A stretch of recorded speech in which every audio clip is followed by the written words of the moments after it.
ceremony to school faculty, administrators, friends, family, other guests, and of course,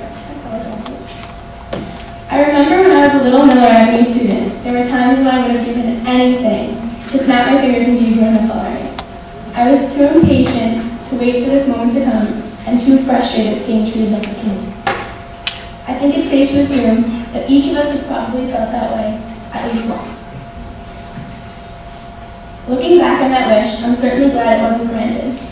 Not only because I would have lacked many important years of education, but because I would have passed by so many experiences that have been just as essential to my personal growth as my school education was. Not to mention I would have missed out on too many invaluable memories.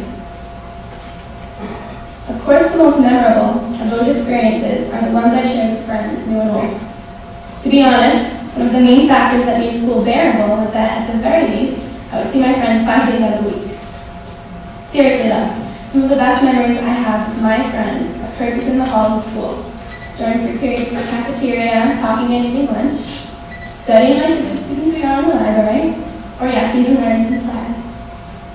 Speaking of class, by the end of every school year, I always become so comfortable with my classes and teachers that attending school doesn't seem like an obligation anymore. A certain bond develops within each class, even if you aren't close friends with everyone in it. After all, we do spend time together every weekday for 10 months. There's always at least one person who asks too many irrelevant questions to steer the teacher off topic,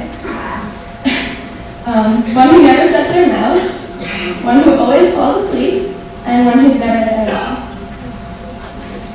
These little unspoken truths, which day by day may seem insignificant, but over the course of the year bring a sense of closeness and a little bit of humor to our learning experience.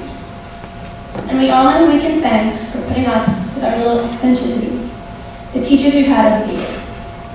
Although we may not want to admit it, there are many teachers we will never forget, even if we want to, because they each affected our lives in some positive way.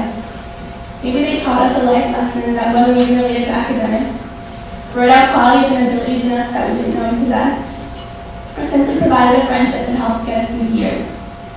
Needless to say, their efforts in and out of the classroom on behalf of our education have helped mold us into the bright and eager adults that we are today. So whether we want to accept it or not, this chapter of our lives has come to an end. 2 months from now, we'll all scatter and spread apart to wherever it is that our next chapter is going to begin. We'll continue to acquire knowledge and experience, and hopefully, one day, mature from the carefree high school students we were into the responsible adults we will become. My only wish is that we never forget where that journey began, right here. This is probably the last time the class of 2006 will ever be in the same place at the same time. Perhaps our paths will cross again, perhaps not. In life, there's nothing but surprises. There are nothing but surprises.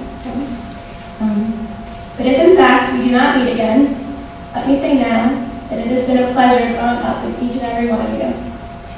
I wish you all the best of luck in whatever your future holds, and a life full of meaning. Finally, I'll leave you with the best advice I can give by way of a quote by author Stephen Follier. Attack life, it's going to kill you anyway. Thank you, and good luck, guys.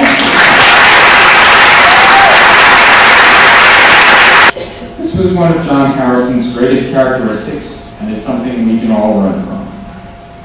Do something you love and do it to the best of your ability, however hard it is.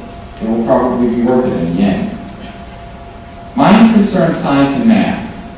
I know many of you prefer other subjects, such as history, writing, art, or performing.